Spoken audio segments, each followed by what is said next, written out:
Ever wondered what makes TV so powerful in Jamaica? Time to find out. Welcome to Global TV Group 358, where television meets innovation. We're not just about shows, we're about shaping society. In Jamaica, TV keeps you informed, connects diverse voices, and supports democracy. Imagine a Jamaica where broadcasters unite, sharing data and collaborating globally. That's us, a unified voice in the TV industry. Did you know TV advertising is still king? It drives website traffic, boosts brand equity, and powers integrated campaigns. Even in an age of digital, TV stands strong, resilient in tough times. Our Global TV Deck is your treasure trove of insights and data. With charts, graphs, and success stories, it's your guide to impactful TV advertising. Curious to learn more? Visit our website and see how Global TV Group 358 keeps television at the heart of entertainment in Jamaica. Get ready to binge watch the future.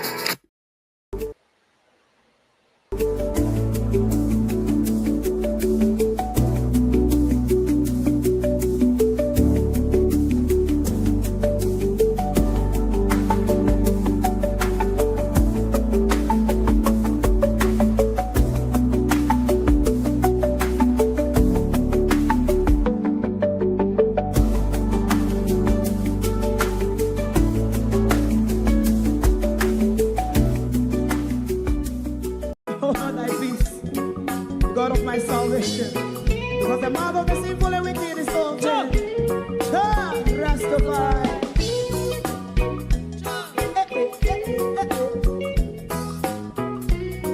Come with I. Rastaman throw one stone, and it bring a bad feeling to all wicked men. That's a people day. Make a man throw one stone, and it bring a bad feeling to all wicked men. Only when man like Marcus Garvey speak, wicked men would I hear. Hear not hear. Instead of that, they only sit aside and rub and cheat, and not press the poor. Make up what I seen to you. Make him a throw one stone, and they bring a bad feeling to all wicked men. Oh, what a plan! Make him a throw one stone, and they bring a bad feeling to all wicked men. So, my favorite part, if Rasta make a progressive move, wicked men are red. How they want to see the day them can sell out Rasta and sell it out. I sell out Babylon. They give man throw one stone, and they bring a bad feeling to all wicked men. They give man throw one stone, and it bring a bad feeling to all wicked men. If Rasta make a progressive move, wicked men are red. How they want to see the dead can sell out Rasta and sell out. I sell out Babylon. Just stop on the right. You must throw a stone, and it bring a bad feeling to all wicked men. Oh, what a black baby man, throw a stone, and it bring a bad feeling to all wicked men.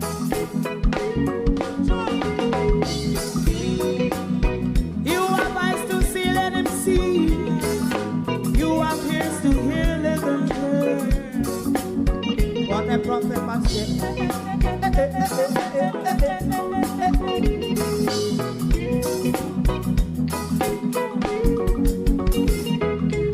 President Mandela was in prison for 20 odd years.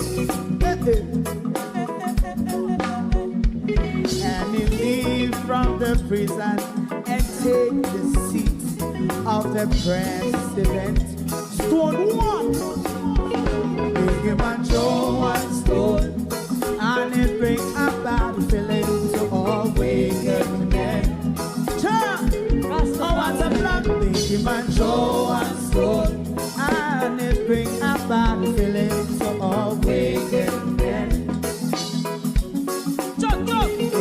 man throw one stone, and it bring a bad feeling to all wicked men.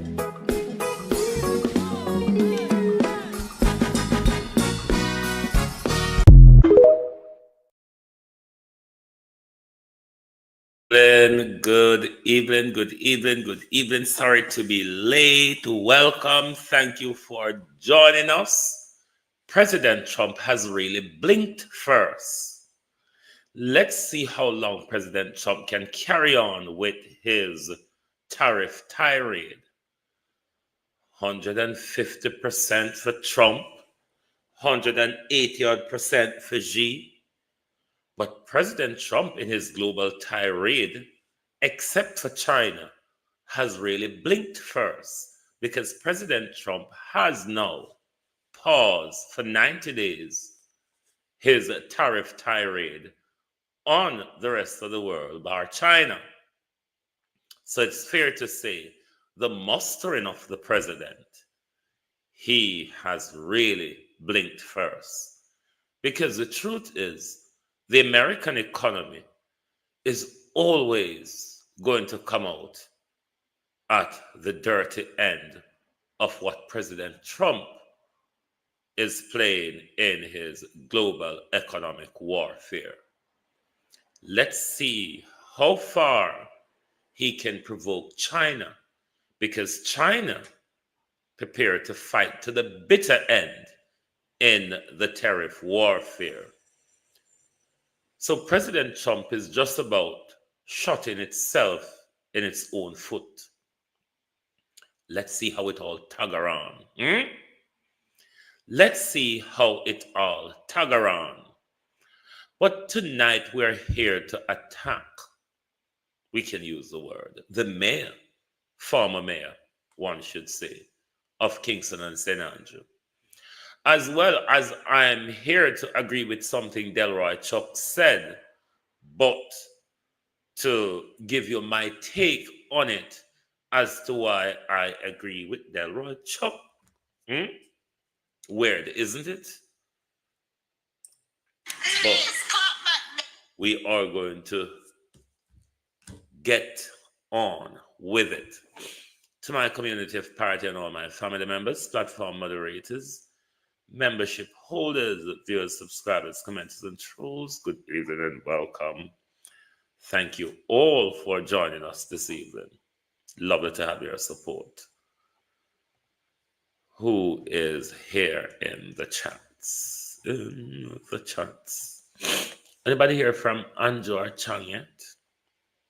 Beaten Teeth, real sweet, Arlene Foster. How are you, Arlene? Good time in us here.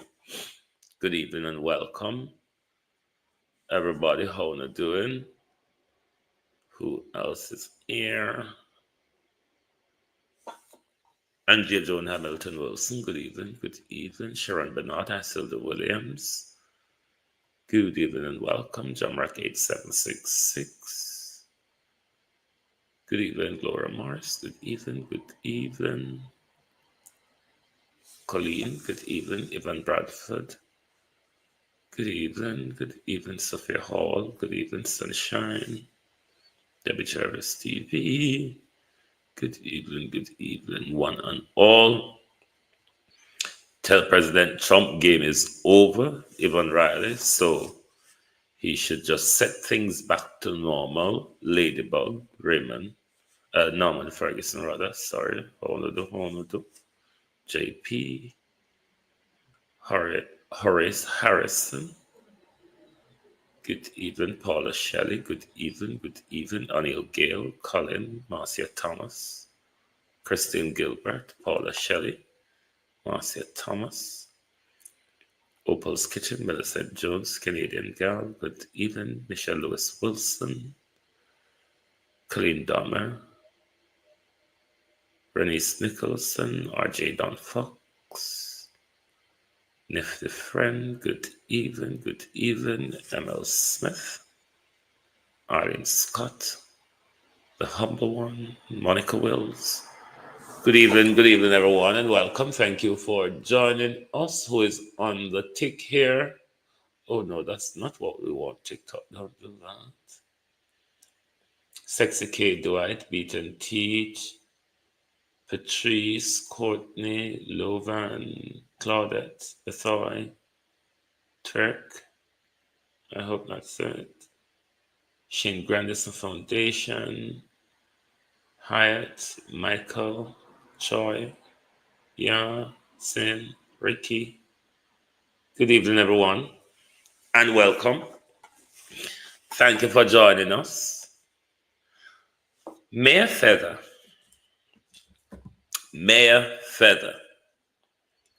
You know, Feather will love tech KFMC Money Meat Shop. Yes, that's the Feather we're talking about. Now, you know, this debacle been running for some time now. The shitty water of Kingston and St. Andrew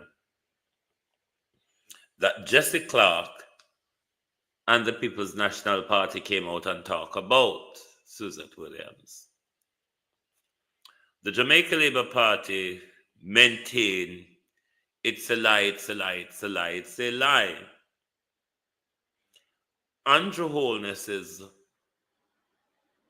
led National Water Commission has said that there's E. coli identified in the water, albeit they're saying there's no requirement to boil the water. That's the National Water Commission said that under the advice of the Ministry of Health. You know, the same Ministry of Health with the spoiled chickens? Yes, that Ministry of Health.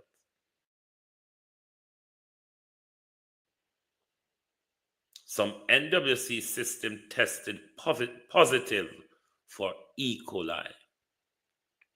That's what the NWC is saying. Now, Mayor Feather came out today and he said that the People's National Party is playing politics. Mayor Feather denounced water quality resolution as misinformation and political distraction.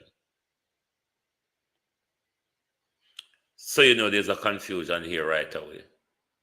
Because the government's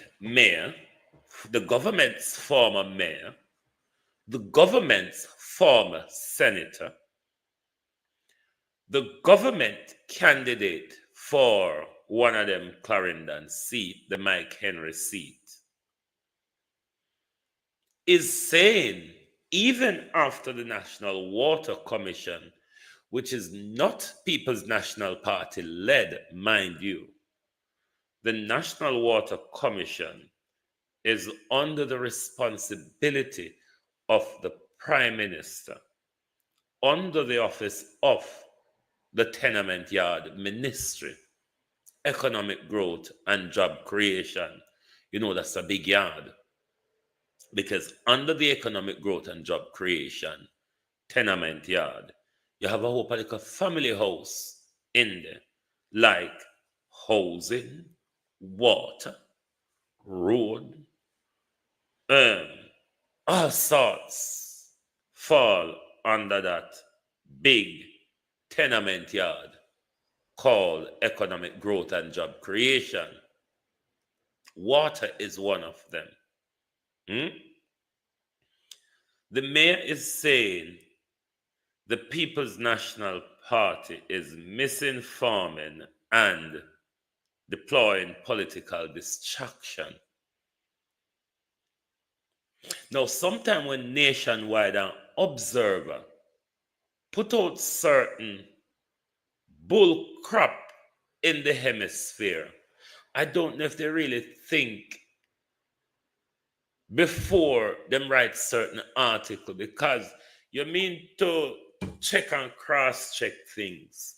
Now, at first, when Jesse Clark came out and gave the report, it was a whole brouhaha. Kishore, how you do? Like, It's never happened. Jesse Clark is just making it up. Hmm? Jesse Clark is just making it up. But this is the Prime Minister's NWC run. This is the Prime Minister, Ministry of Health run, who is saying we have identified E. coli in the water source. Albeit they're saying to you is that level of shit is safe for you. Hmm?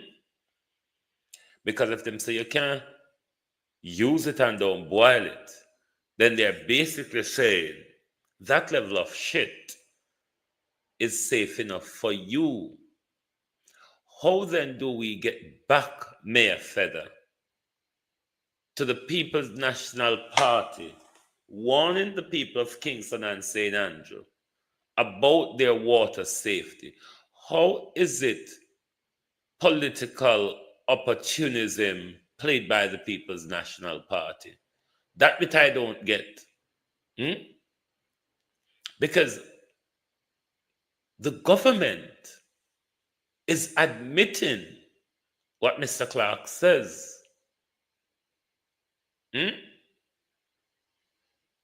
The government is admitting that the water is contaminated with fecal matters. But the mayor said, nothing don't go so. It's politics.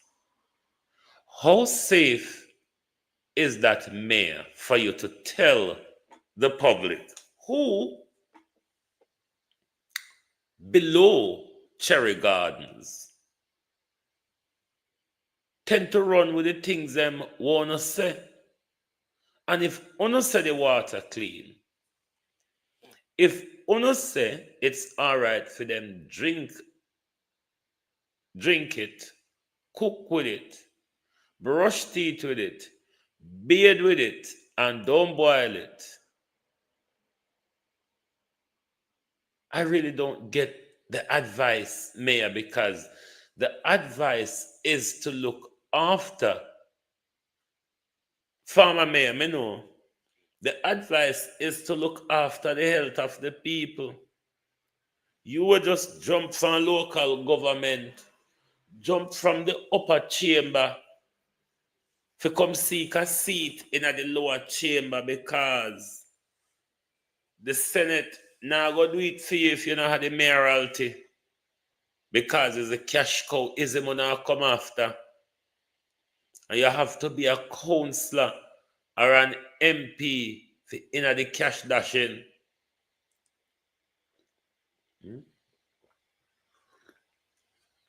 You have to be a councillor or an MP for being in the cash dashing. He was quite okay as Mayor of Kingston and St. Andrew and Senator because he might get 53,000 every time he turn up a Senate for the nothing at all. And then he has the public purse to use and buy front as much as him want. If you want to know how your public purse was buying front, ask Celia. Ask Celia about the behavior of Mayor Feather down there. So please, JLP, when you're not playing politics, think about the health of Dunce JLP with swallow the piece of white stone we want to give them and say it's a tablet. Be careful how you advise them, Mayor, because what you have done is tell JLP people say them to drink the water, the shitty water, because it's safe enough for them. Me know it's an election year.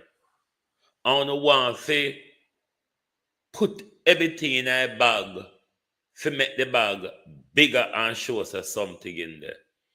But at the end of the day, it's the same people that you are ill advising.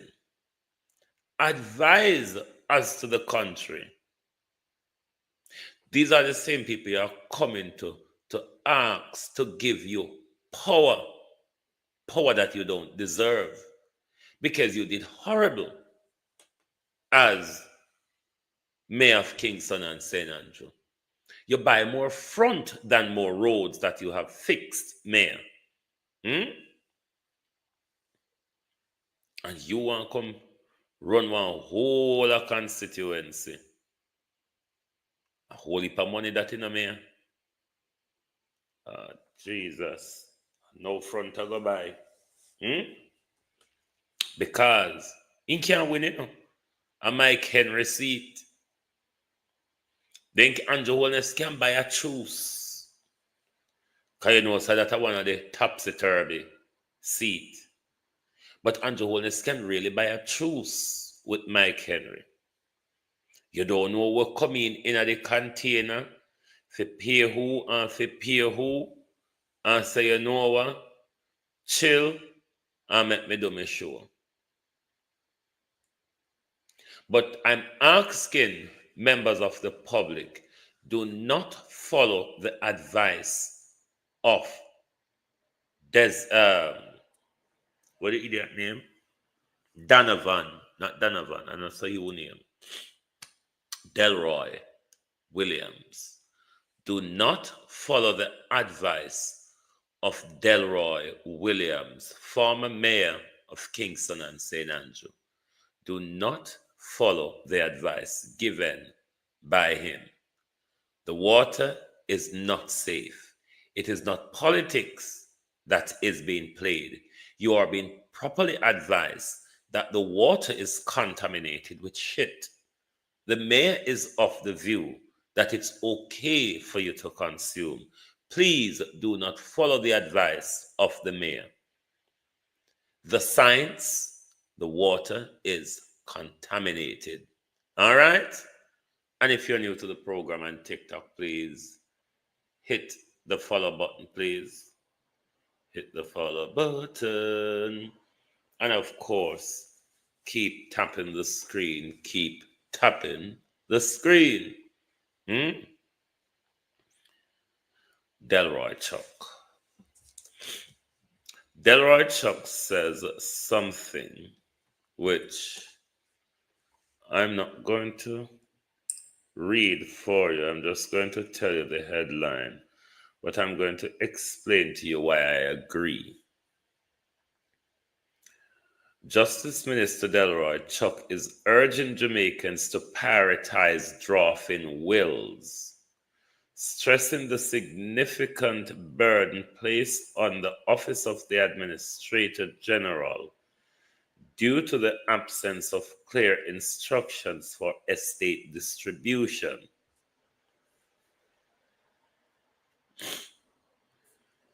There's a 55 billion worth of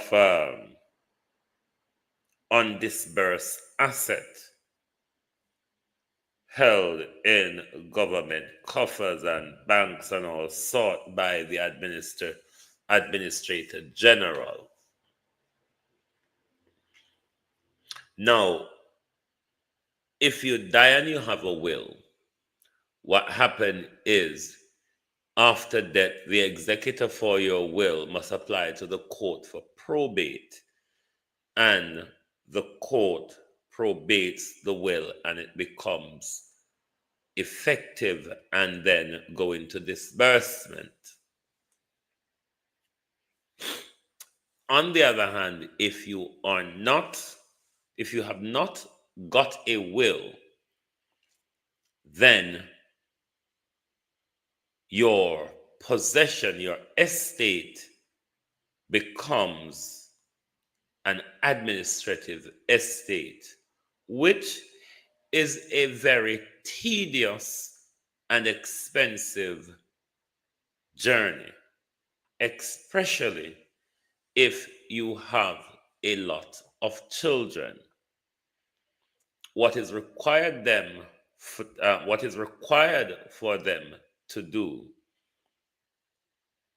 one can, or as a group, they can, you must apply to the court for the administrative power to carry out the affairs of your, say, parents who have died without a will. Now, when doing that, you have to make, and say, for instance, there's money in the bank, there may be property, such a like and such a forth, and there's many children. In order to have these assets dispersed between the children, you have to apply to the administrator general. And then once that is accepted and an administrator is assigned to the asset, then the disbursement proceeds. But a lot of people, an awful lot of people, because I've had the experience in 2018, and for the purpose of how expensive, how bureaucratic it is, a lot of money are sitting in government coffers. A lot of money are sitting in the banks, but it end up in government administrative coffers when these family members die without a will, and this tedious and expensive bureaucracy to apply for the power of administration to disburse their asset, some people just don't bother. On the other hand, some people, the asset that they've left, say for example in money, is not the money you would spend going through the legal process of administration. It outweighs what would be in the bank that you are going after for the court to give you the power to carry out the administrative affairs of. So because of that, there are billions sitting in government coffers or the administrator general coffers, undisbursed money.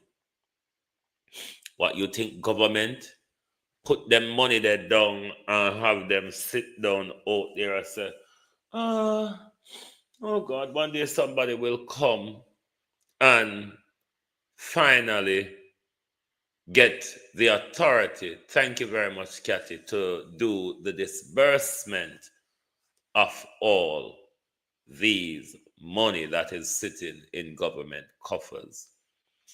So I'm agreeing with Delroy Chuck by saying it is important, if you don't want your assets, thank you, Kathy, thank you.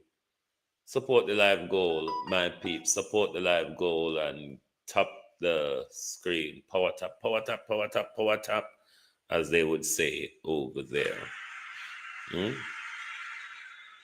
A lot of money, if you don't want to pop your clogs and move on and leave your tuppence and farden for the government to do what they want to do with it, then the right thing to do, if you have assets, if you have money in the bank, make a will, because it's the thieving government. Thank you very much, Kathy. That gets all of this. Even though you're hearing the Minister of Justice said there's a 55 billion undisbursed, undistributed money into the coffers, or asset into the coffers. a lot of these, the government take control of them both land, mainly land and money. Sometimes it's more to do with the money part of it, because what you would find when it comes to the land, sometimes it goes off to another family member, though you may have the rickety, the tickety, and all that comes with it. But if you don't want to move on and leave your asset for the government, then it is important for you to make a will. So on that um, argument, I agree with Delroy Chuck, because if you don't do that, it's hard for your children or your legal next of kin to have access to or to disburse your asset, particularly if it's money in the bank. You can spend a lot of money in order to get to that money. So it is important to have those documents, or sir, government will benefit rather than who you choose to benefit your assets. So I hope that makes a bit of sense for you. Because when you die without a will, it's really tedious, especially if there's money in the bank. One child, even if one child is doing it legally, you have to name every child and possible grandchildren that may be entitled to inheritance. How the grandchildren would comes in that case, say for example, there are 9 children or 10 children of you, and one of your parents has passed, and there's a certain amount of money left in the bank. One child cannot go and claim that money. You are required by law to give name of all your siblings. Say, for example, one of your siblings has passed before your parents, but that sibling has children. You cannot go through the process without being honest about the siblings of those children, because that sibling becomes a part of the estate as well. His estate, his disbursement goes to his estate as well, and then his estate would transfer to his children. So it's a very tedious, expensive process. And by that, a lot of money is left in the banks that the government and the bank them do what they choose to do with it, or how it benefit them. So if you don't want to thief you in life and thief you in death, then it's advisable to make a will. Hmm? It is advisable to make a will. So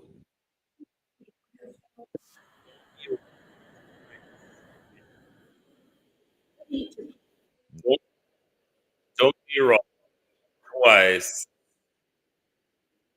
by the government.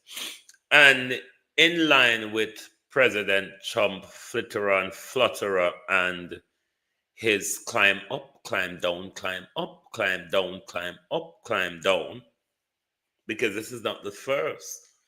President Trump has paused his tariff tirade, and he has he has to pause it again. How do I get down to media presentation? Hold on. I ought to be up here. I need to share screen first. Beg your pardon, my people. Because I want to play what Judge Polyton or whatever Polly his name, Raymond G, how you do these with your world. But as we say, Trump blink first. And Trump has an awful lot more blinking to do, because you're just not going to win a war that you cannot win. You're just not going to win a war, President Trump, that you cannot win. I've maintained from the start, a trade war against China is not winnable for America, not this present China. Probably the China 40, 50 years ago, America. Donald Trump think the world must yield to America. And by that, he's going after the world with his trade wrath. It is, though, backlashing on the American economy. If you want to know how badly the global economy is doing, look at your pension your pension plan. Because my pension has dived hugely. What was in my pension pot has gone down hugely because the market works based on confidence, and everything is tipping and tilting on the President Trump loonified tirade.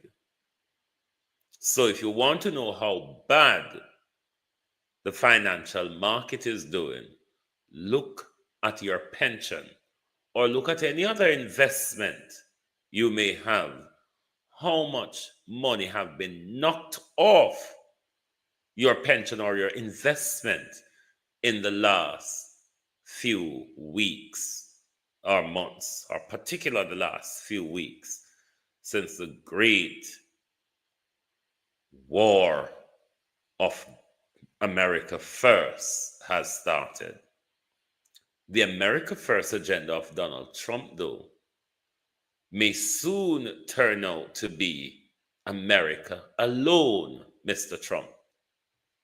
To the YouTube channel and given the thumbs up to the show, which helps us in our perennial struggle with Mr. Algorithm.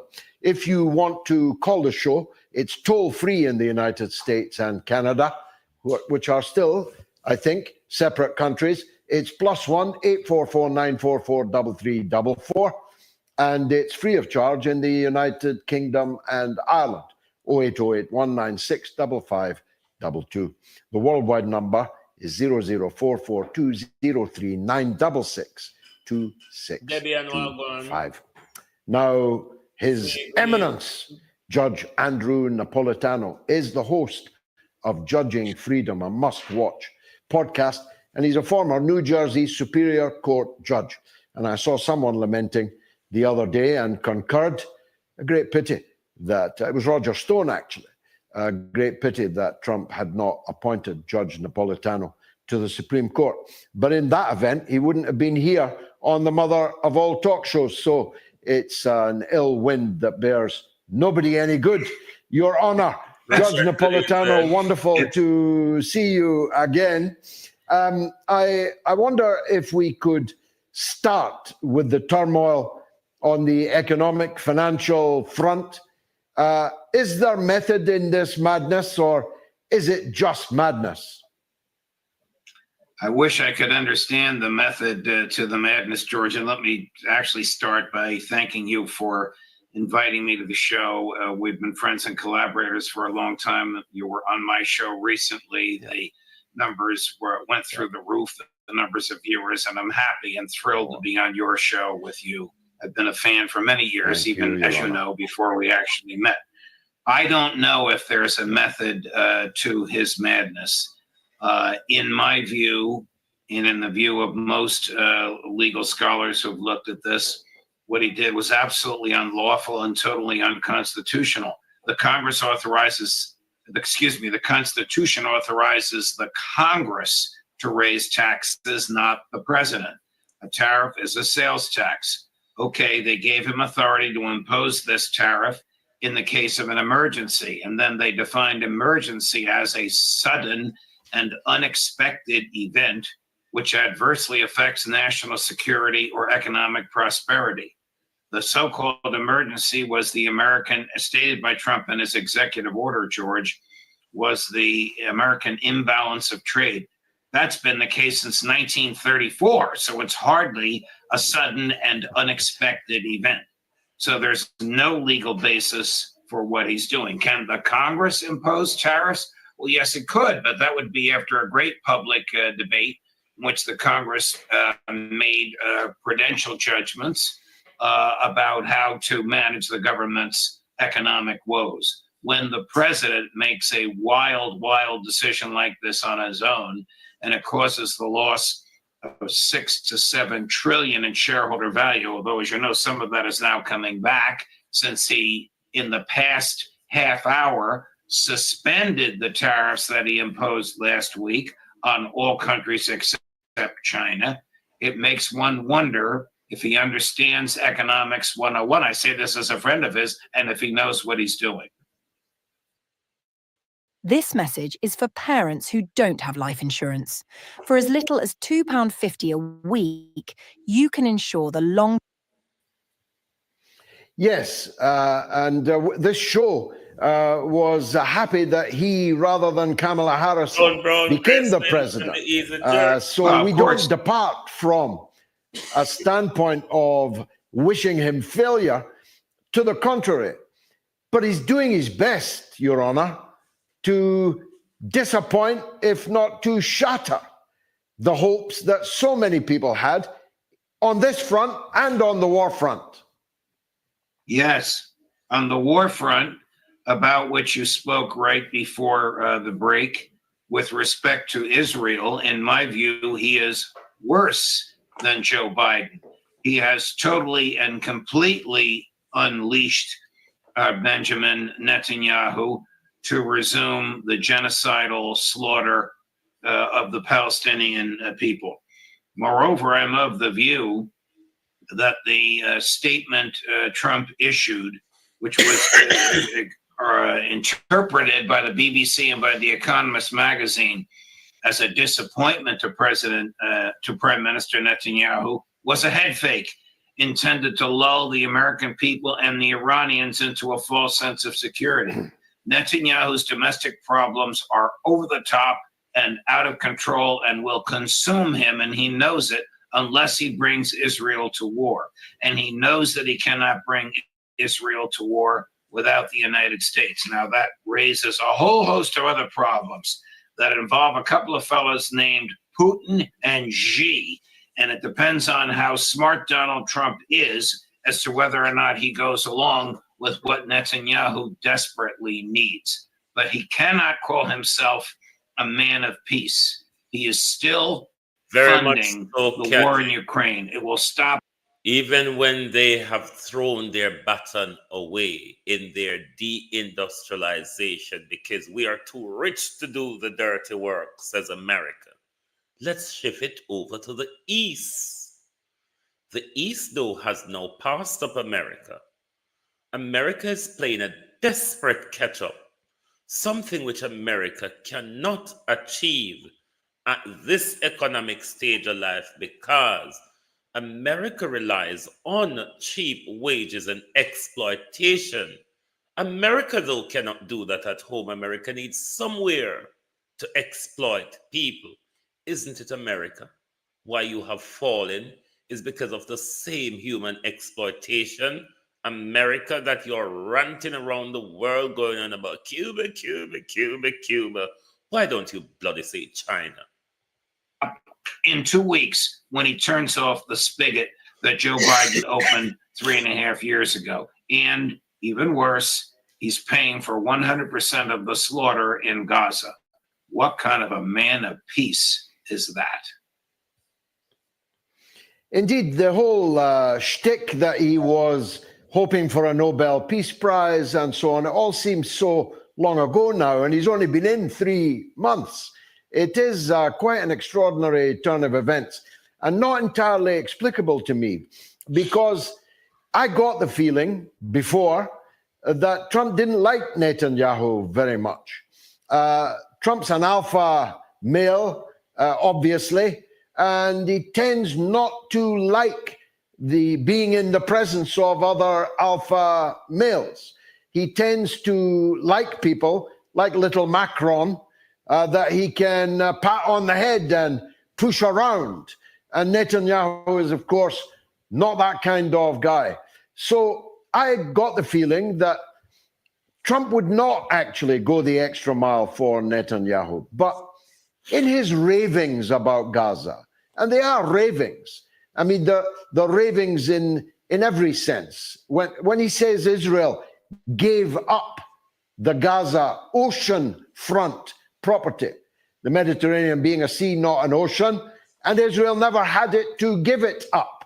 It is, as you well know, Your Honor, internationally, legally recognized as occupied territory, a status only recently reinforced by the last judgment of the ICJ, the highest court in the world. He seemed to think that he, under the authority of the United States, could simply have the Gaza Strip, when legally all he'd be doing was making America the illegal occupier rather than Israel. His statement in the Oval Office in the presence of Prime Minister Netanyahu that Israel gave up the Gaza Strip probably galled Netanyahu as well, because it is so profoundly inaccurate. It's been Palestine for about 4,000 years. The Israelis have attempted to seize it, and it's been an open-air concentration camp there since 1948. Trump has designs on it to develop it. I mean, that to me is a gross and irresponsible statement to come out of the mouth of the President of the United States. If you want to give him credit, maybe he's playing games with Netanyahu. Maybe he's not. Maybe he likes him. Maybe he doesn't.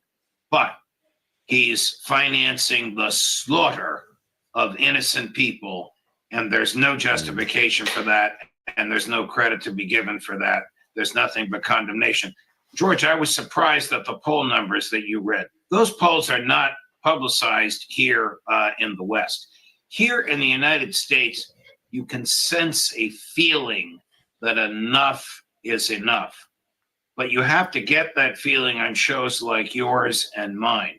You won't get it where I worked for 24 years on Fox News. You won't get it from reading the Wall Street Journal or the Washington Post or the New York Times. You won't get it from CBS, ABC, and the numbers Judge Politonia is talking about, a recent survey has been done, and it has shown that Israel has lost the power of the people.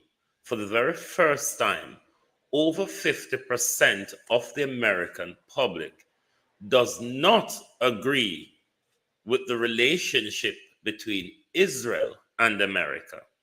So Israel and its apartheid, murderous, genocidal tirade is losing power to social media.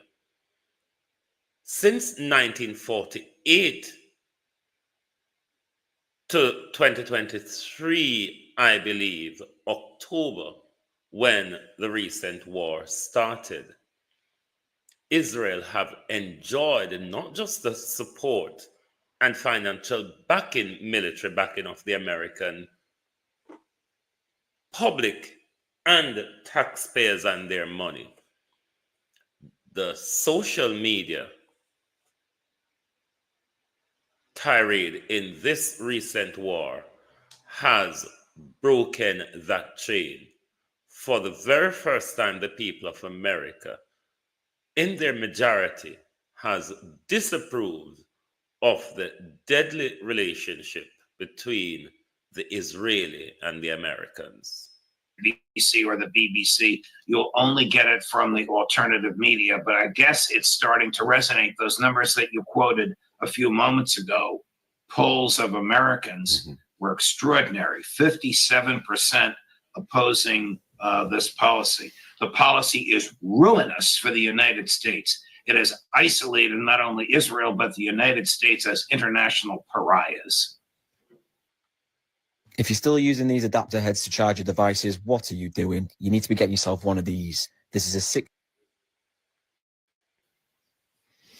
Indeed so, and they are remarkable, given the blackout of truth on almost every medium, with the exception of yours, mine, the Grey Zone, and one or two others.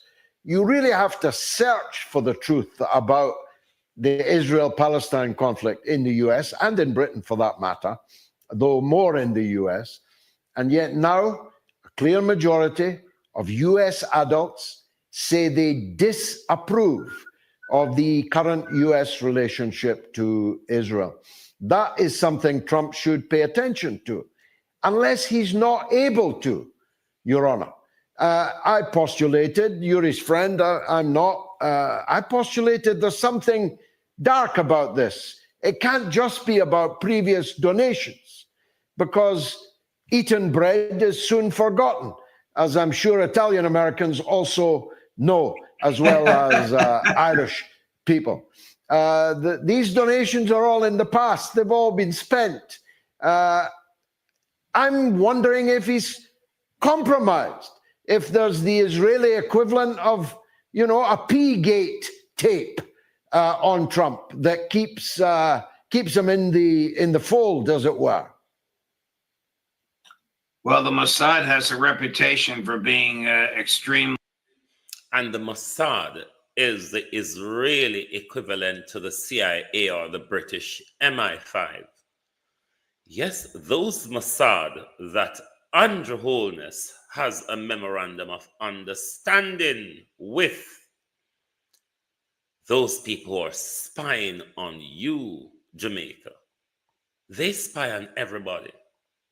They spy on even the Americans and the British, their closest friend, financial allies. Yes, the Mossad. Andrew has a memorandum of understanding with them. The Pegasus, the software.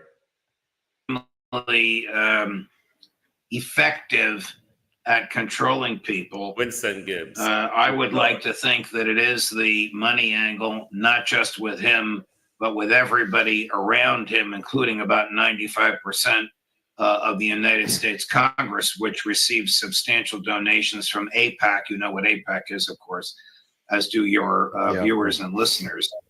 You did. And if you are not aware of who AIPAC is the Jewish lobby that really controls America.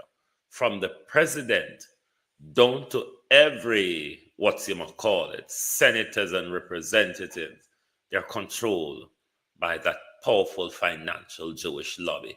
Just as the Jewish lobby controls the politics of Britain as well. What they want, they get.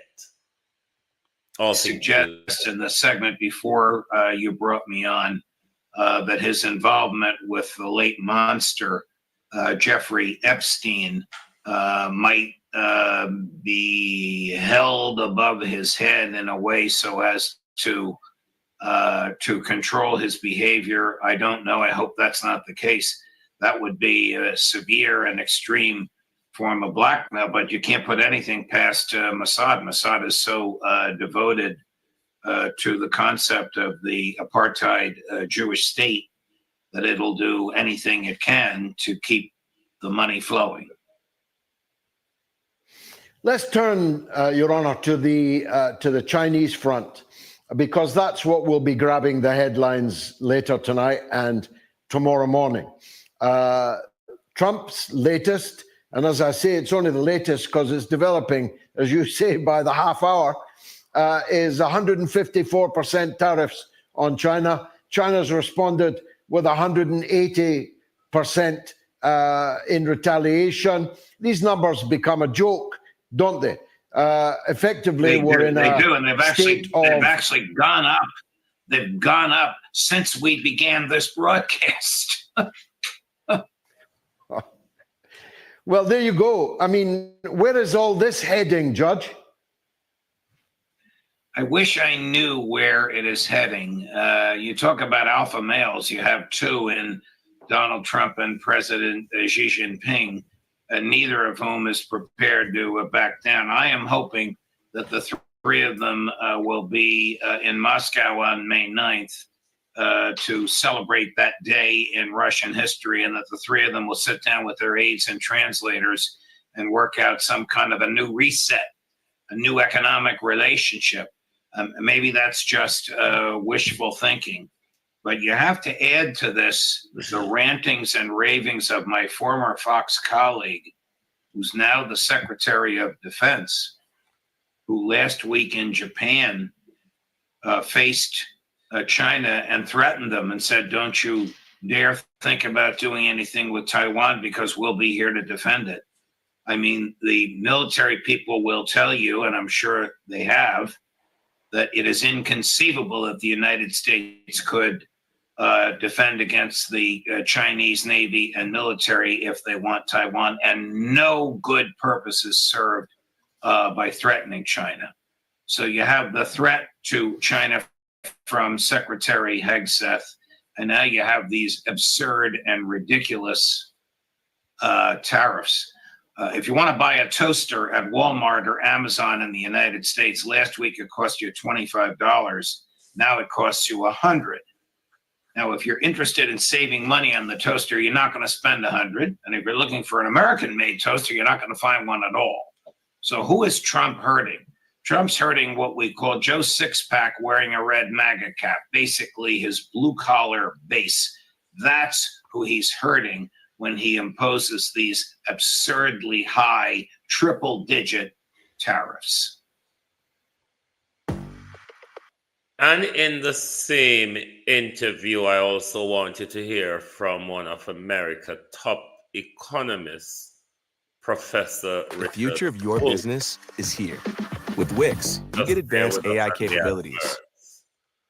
Let's move on to Professor. Indeed so. And that seems to me, I'm not an economist, but that seems to me the obvious point.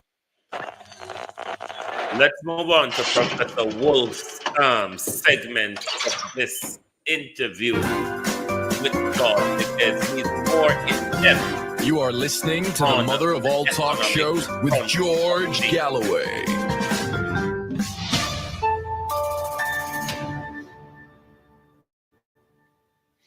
Well, with what you might say is extraordinary perspicacity, the mother of all talk shows has one of the world's greatest economists with us this evening, Professor Richard Wolff.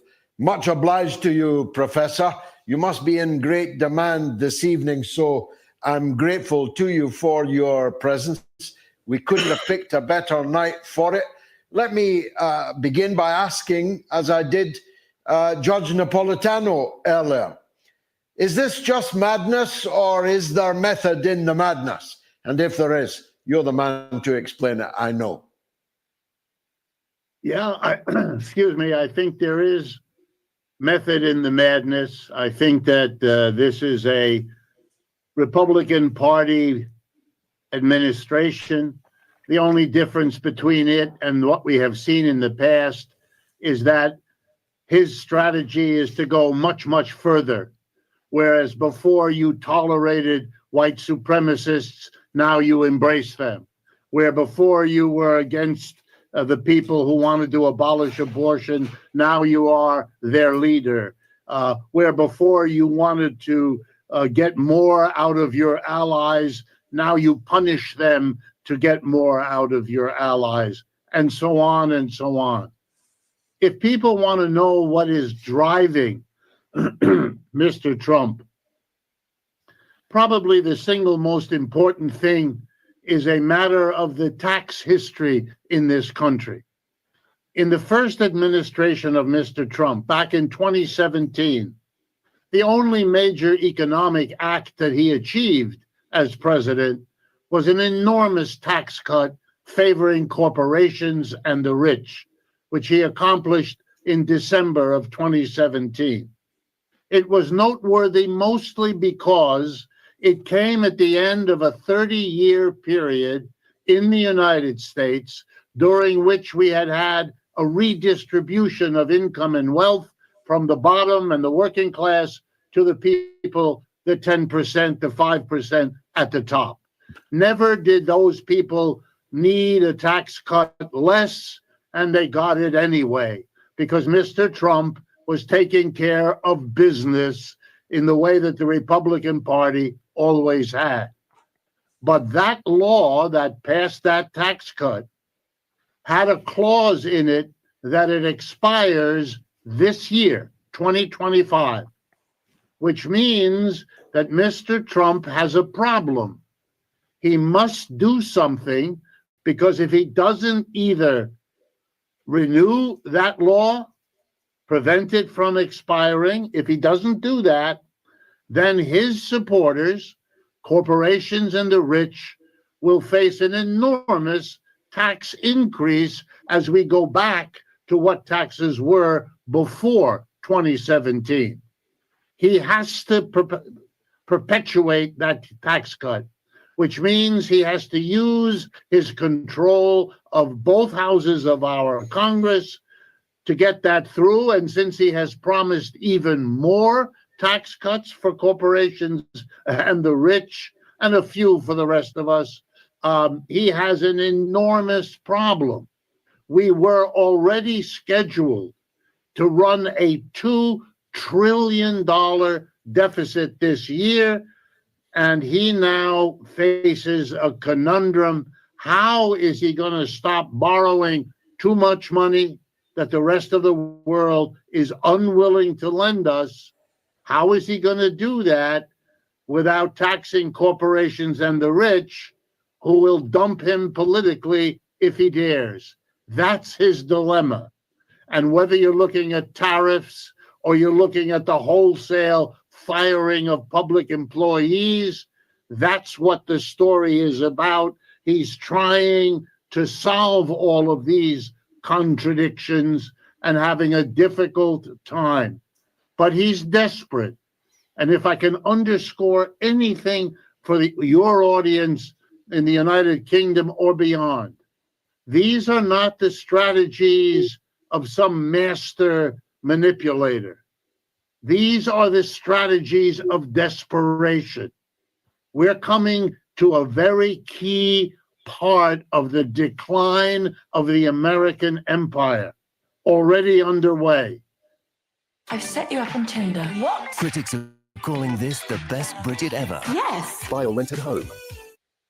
Meet GoDaddy Aero, our AI-powered experience that'll take your business idea online in minutes. We lost the war in Vietnam. We lost it in Afghanistan. We lost it in Iraq, and we're losing it in Ukraine. And the consequence of that is a recognition that we cannot continue. And we have so many accumulated domestic problems. What you're seeing is desperation. It's a kind of desperation from the bottom that gives Mr. Trump the presidency. And now it is fueling kinds of behavior whose long-term costs to the United States are incalculable. The risk this guy is taking should make everyone wonder about the future of the whole world. I think many of us are wondering about that. It's enough to make you believe that we're approaching the end times, I've got to tell you, and it's taken me 70 years to utter that phrase. The desperation of which you speak, producing very desperate measures. I mean, when you are into triple-digit tariffs, with the biggest manufacturing economy in the world, and possibly the biggest economy in the world, though they deny it, but certainly the second biggest economy in the world. The two biggest economies in the world in a triple-digit trade war with each other. I mean, that all sounds a bit dangerous to me, Professor. Yes, it is extremely dangerous. And we have to be honest, and I say this as an American. I was born here, lived here, worked here all my life. The United States is the initiator. The United States is afraid of what is going on in China, and by that I mean it's staggering economic growth. I mean, here is one of the poorest countries in the world a few decades ago and is now a superpower. I mean, that is a model for the mass of the people of this planet who would like to escape poverty and see in the Chinese the most successful effort so far to do that. They have made an industrialization in decades that took the United Kingdom centuries, and the United States a long time as well.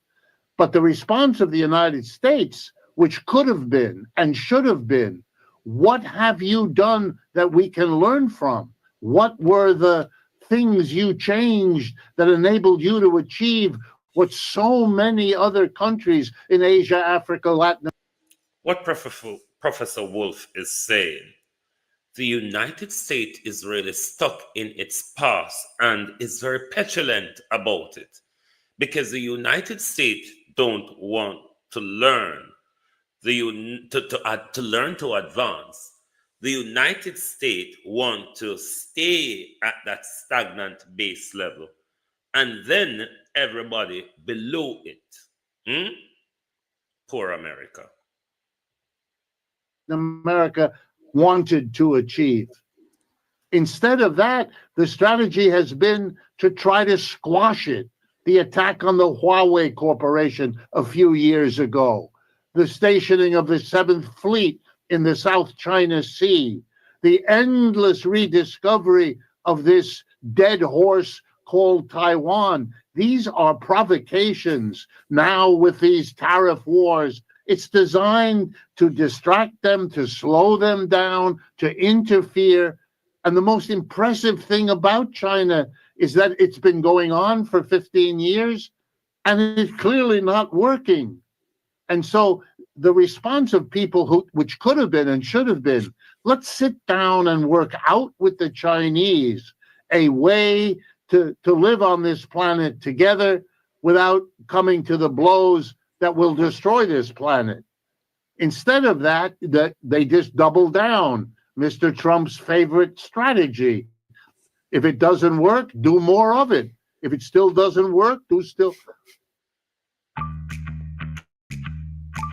to scale customer service without scaling headcount?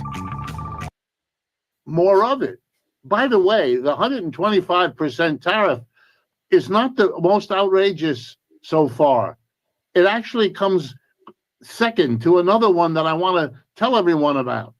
In Europe, you can see something called the BYD automobile. I don't know if they have them in England yet, but they have them on the continent. And that's a Chinese company, and that Chinese company is the result of a competition over the last 20 years. Every automobile company tried to produce electric vehicles because they saw that as the next phase of the automobile company.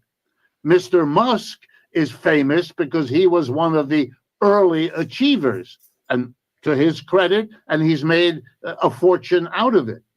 But he didn't produce the best one. The best one, that is the best car quality at the lowest price, is the BYD company. Every engineer who has looked at them says the same thing, Chinese and non-Chinese alike. And that's why they're very, very successful. They just passed Tesla in China as the biggest seller of cars, etc. By the way, it stands for the English words, build your dream, BYD Corporation. Yeah. And we don't have it in the United States, not at all, because Mr. Trump put a 27% tariff in his first term, and Mr. Biden raised it to 100% during his term. In other words, trying to stop them, but did it work? No. Has BYD Corporation grown? Spectacularly. This is a failed strategy, but it does look good on television here in the United States. Mr. Trump is smiting the world around. He's claiming we have been the victim of 50 years of cheating. He makes this stuff up. There's no economics to support it, but it is a kind of chauvinistic, nationalistic economics that plays for a while well, but not as the costs. And let me mention a couple because they're so important. Every country in the world and nearly every company is now required to re-strategize and rethink where is it going to locate its warehouses? Where is it going to locate production? Where can it expect to grow its market? Where will it have to suffer a shrinkage of its market? It can't know. Everybody is making decisions and saying, wait a minute, we can't. And we all know in economics what happens if the investing class, the top 2 or 3%, are waiting. That was the lesson of the British brilliant economist, Lord Keynes. He explained, if the corporations wait, we get recessions. That's the biggest fear in Wall Street right now, that this crazy policy of tariffs, on again, off again, higher, lower, what it does do is hold back every decision-making capitalist and thereby plunge the rest of us into an economic downturn that could rival the Great Depression because of its globality, because it involves so many. The risk he is taking to further the old Republican Party agenda in this country, and I put aside how it will worsen the inequalities of wealth and income, but merely as a manager of a capitalist system in trouble. This reminds me of a desperate person trying desperate things because he knows that if he doesn't do something, the path ahead all goes down. America in turmoil. America's best way out of all what Trump is fighting against, it is cooperation. China has won the race, America. Russia has stayed in the race and has advanced America. Tough. You did not do well with time, money, science, and technology, America.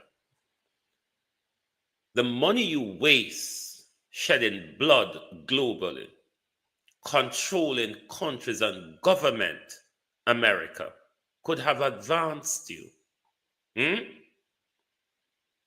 You have lost the race, America. If you must keep up, you must cooperate with the global South, America. The hegemon of the global North is broken. No more. So in order for a peaceful transfer into coexistence, what you, America, aren't used to. Rein in on a mad dog. Because your mad dog is only going to make it tantamount worse for America economically. You see what has done in 3 months. A global recession is hinging. America has nothing to gain from this. Nothing. Nothing to gain from this. So if President Trump wants to continue, as I said, and I've always maintained, and I'm not afraid to say it, President Trump is doing to America exactly what I wanted. Breaking the back of the hegemon of America. So the world, the polar world with many powers in it, and America don't sit down and beat we up, thief with things, and then carry back peanut conge and say, promote batty before you can get something for them. The hegemon, the devil of America, the great Satan of this world is slowly coming to an end. It's about time. The problem though, Andrew Holness seemingly willing seemingly willing to follow Donald Trump to disastrous end. Because wherever you look in the global south, and the global divide is you have global north and global south. Global north are the rich countries, the countries in Europe, America. Added to that is Australia and Japan and Israel. They're very close ally. And everybody outside of that is the global south. Everybody outside of that, those ones who I've just named, are the global south. The global south is where business is at. The global south is where the human resources power is at. The global south is where the natural resources is at. So America continued to try to manipulate and manhandle the rest of the world. It's only going to go bad for America, because all it is doing is isolating a big mouth, broke pocket bully. That's all it's doing. Isolating a big mouth, broke pocket bully, which is the United States of America. But that is what Andrew Holness decided to follow and disturb the partnership we have with the Cubans. So Dr. Tufton have to run up and down all over the place employing Cuban replacement. And before we go, Prime Minister and Horace Chang, we're still waiting for an update on the Hellshire chicken. Given that, even though when Funa Science, because Mayor Desmond McKenzie said, the Gleaner just put out a new piece.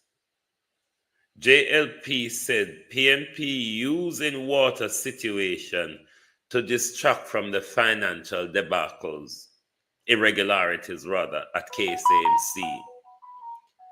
So Feather is saying, I don't really not now going down there, no.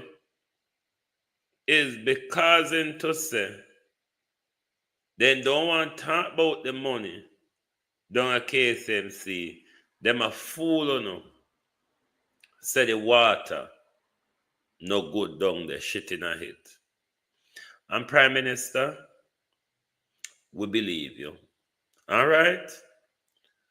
We believe your Prime Minister, Dr. Mario Hoyo. Me not be fat pan him, Dr. Mario. Every time he come with the friggery. We believe your Prime Minister. You don't have to bird feed with your narratives. Jamaica records 35% reduction in murders. All right, Prime Minister, we believe you, okay? We believe your Prime Minister. You happy now? Are you happy, Prime Minister? Yes, we believe you and we accept the murder down. What next? What next? Are we going to have more containers of chicken? Are we going to have a sleeping JDF and JCF so container can float past them? What is next, Prime Minister? Yes, crime is down by 35%, even though we're not seeing it or feeling it or believe it. Yes, Prime Minister, it is down. What next? This one I go mad with, you know. Ketty said call the election, Prime Minister. Since has crime down so much? Since has crime down so much, and we believe you. So now we can't sleep with the window and door open. Call the election, the Prime Minister. You've made it. You've finally gotten there. To the point, Prime Minister, where we can sleep with window and door open. Are you tell about play the Prime Minister glory? Play the Prime Minister glory. Let the Prime Minister tell you of the things we accomplish And I accomplish it, And I know me I go do it for you, Jamaica. I'm just the bearer of bad news. I'm just the bearer of bad news. If you don't love bad news, no problem. I'm just the bearer of bad news. So when you're shooting, shoot after the news, not the messenger. On YouTube and TikTok. The bad mind us. The bad mind the Jamaica Labour Party for its performance. The bad mind the Jamaica Labour Party for our achievements. And they are bad minding us for doing the things that you have always wanted a government to do. And when they have power for all this time, they never do it. And as soon as we start to do it, they try to turn the good into bad. They are a bad mind set of people. So we have been doing what the people want us to do. We have been fulfilling the social consciousness and social conscience of the people of Jamaica, who say everybody should have a good house to live in. Remember, them did bad mind about my house. And when you give me the chance, they say, you know what, we have to make sure that every Jamaican have a good house to live in. Exactly. Good house. Good house, we have government. administered the affairs of the nation such that we can deliver that promise. And as I stand here today, I tell all of you who are gathered and everybody who is listening, put that on YouTube and TikTok, that under my administration, every Jamaican will have decent shelter to live in. Decent house. That is not a promise. That is a commitment. Some of you even here will say, here goes the politician. Oh, that's going on. Hear what I tell you. It is not impossible for every Jamaican household to have decent shelter. It is not impossible for every road in Jamaica to have decent driving surface. It's not impossible for every home in Jamaica that is within a certain distance from established water sources to have. You mean the shitty water, sir? You mean the water where uno and cow shit in it? I know I tell we say, don't boil it because of our poor people. Poor people to normally chunk and go to whole heap. And have to go through all of the rickety-tickety of life for not too much chunk.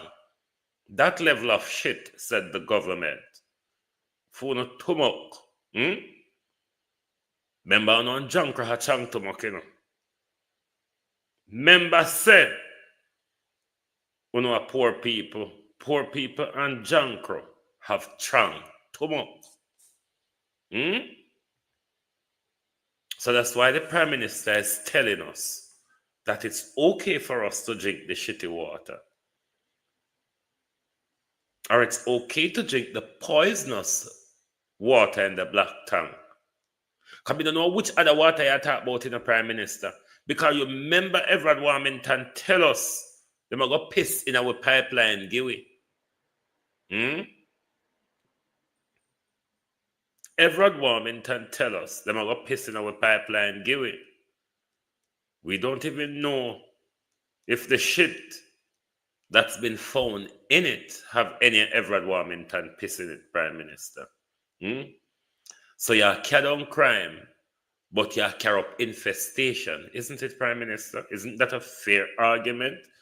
That while murder is going down, infestation of our waterways is going up, Prime Minister. I wonder why you can't have two things going down at the same time. But yes, we believe you say crime down, all right?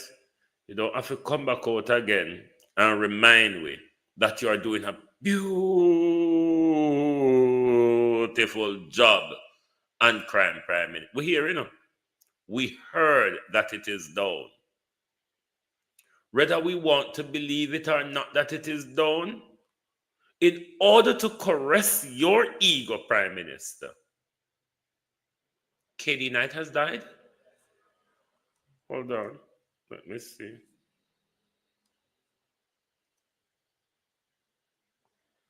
Has KD Knight passed, Ingrid?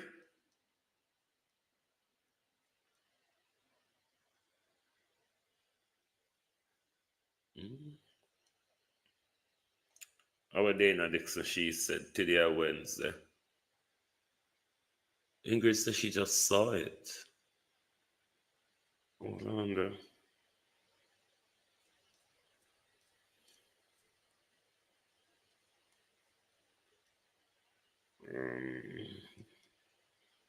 I'm scoring the main news is to see if any of the news source start putting out anything yet. Hold on. Just bear with me. I'm just scoring through the mainstream. 1 second. Bear with.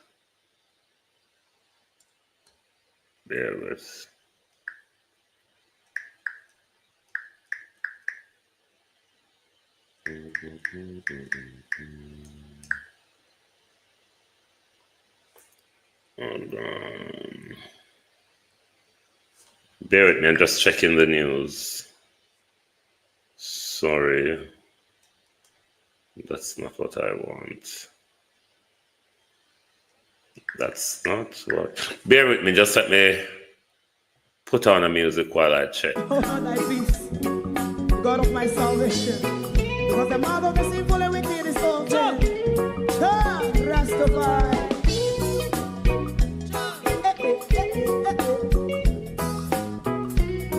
Come with I. Rastaman throw one stone and it bring a bad feeling to all wicked men. Not a people there.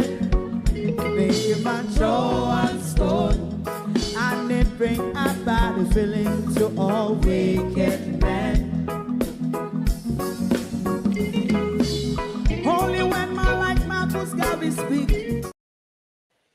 Okay, Ingrid is saying somebody under the post say it's a lie. It's probably some of the things that these vloggers do on social media. They will put out an RIP for their opponent. It's quite something that is regularly done in the vlogging world when you claim to want to take down or pull down one, you would put out such a pronouncement on them. Now, let's continue with the program. As I was saying, Prime Minister, we believe you. All right? We know say down and we accept. So you beat us in submission to accept the crime rate down. But the reason, Prime Minister, you and I know that why you have battered us into submission in believing that your crime rate is down, and you have done remarkably well on your promises. It's to secure, Prime Minister, your third term.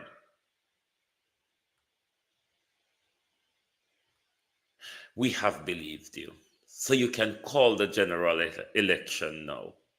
We believe that you have delivered. We believe that you have come through.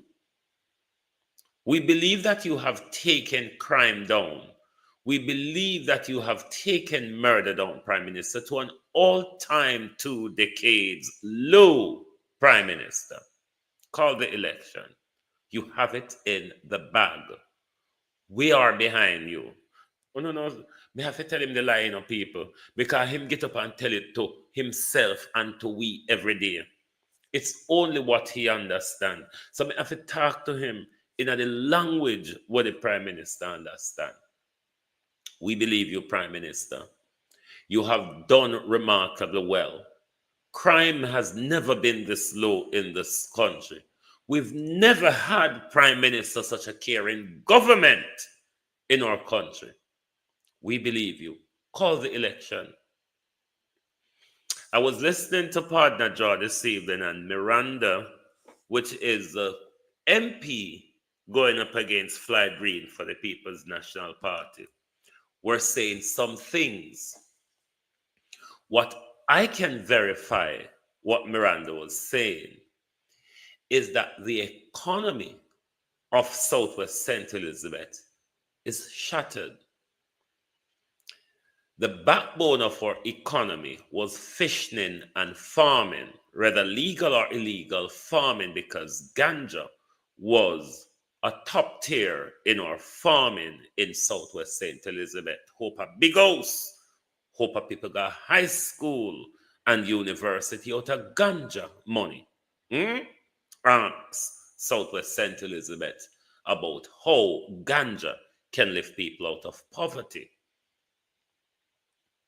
Similarly, our fishing and our agricultural industry, we were a very, very independent parish in Jamaica. We could do all sort of little small businesses because we have the farming community, we have the fishing community, and there were so many different businesses we can do as a chip off from those. All of them something there, mash up. Do I blame this administration purely for it all? No. It has been treated badly under successive administration. When did we start see a massive dip, though? Was under Chris Tufton and Bruce Golden. Was under Chris Tufton and Bruce Golden. And our industry, the fishing industry, has never recovered. I'm finding carry the rainforest galang in Sinting where I sell the opa frozen fish. Listen, that what she said this evening is true. The breadbasket of St. Elizabeth, not just in agriculture, but in fisheries, because St. Elizabeth dominates the Pedro Keys, which was one of Jamaica's major fish source. All of them something they destroy. It's the big corporate and multi-conglomerate people them where sell to the rainforest friend them, but Stewart extramarital son, or what you call it, illegitimate son or whatever, and them lot. So, we believe your Prime Minister. Just call the election. We wish July was tomorrow, in a Prime Minister. We are honestly wishing July was tomorrow. Can St. Elizabeth, as the rest of Jamaica, revived? Certainly. All it takes is good leadership. The state of our country has an awful lot to do with leadership. Leadership is our biggest problem. And when you have bad leadership, anybody at all you make a deal with, whether it be the Chinese or the Americans, the Indian or anybody else, you're always going to be holding the shitty end of the stick. If your leader is not making the deal break within your interests, if your leader is making a deal in the interest of their pocket, it's always going to be adverse for you, the people. Our problem has always been, is, and will be a leadership issue. This one, though, the worst we've seen in our independent Jamaica. Thank you very much for being here tonight on the Global Television Group. Lovely to have your support as always. If you're new to the program, please give us a subscription and a follow from whichever platform you are watching. Make sure you register your attendance by hitting the like button. Power tap the screen. Power tap, power tap, power tap. And of course, let us go out with the Lipstick Queens. Oh, thy peace, God of my salvation. Because the mouth of the sinful and wicked is all dead. Rastafari.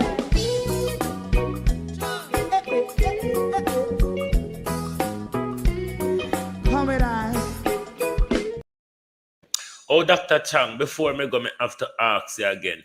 Can you give us the number of illegal guns that came into the container at Hellshire, Doctor, or any drugs for that matter, or any stacks of cash, Doctor? Because all are no silence, you know. And we are not going to be sidestepped by our silence. We want to know, Dr. Chang, how much guns was it that came in the container at Hellshire, Doctor? We know that the Minister of National Security regularly import illegal weapons into the country. And given that a mysterious container, Doctor, has made its way to our shore, were there any illegal firearm, drugs, or cash, Dr. Chang, in the container? Oh, thy peace, God of my salvation. Because the mouth of the sinful and wicked is all dead. Rastafari.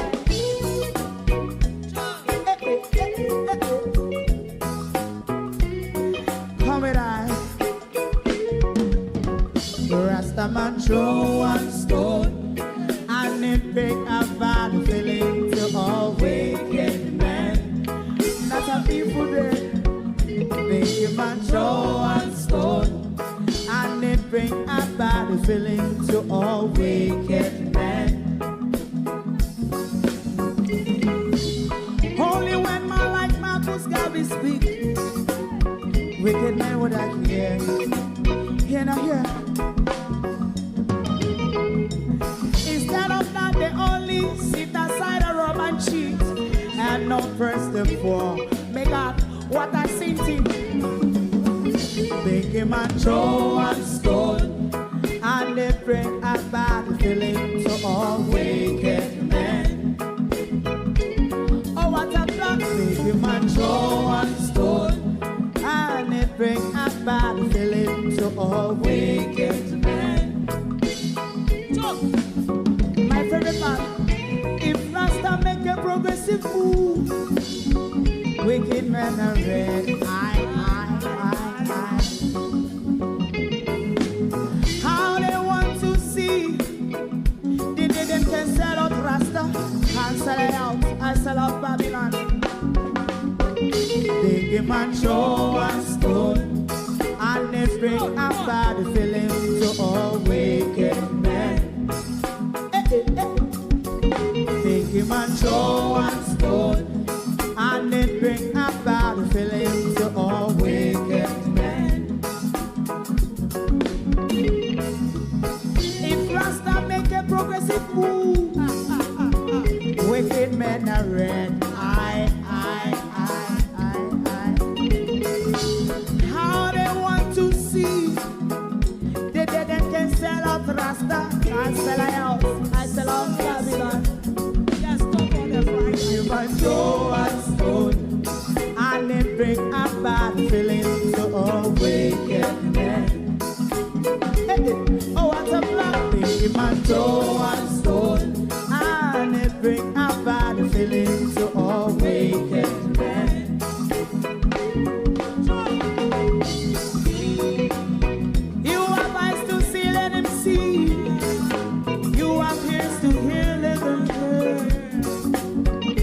les prophètes passés.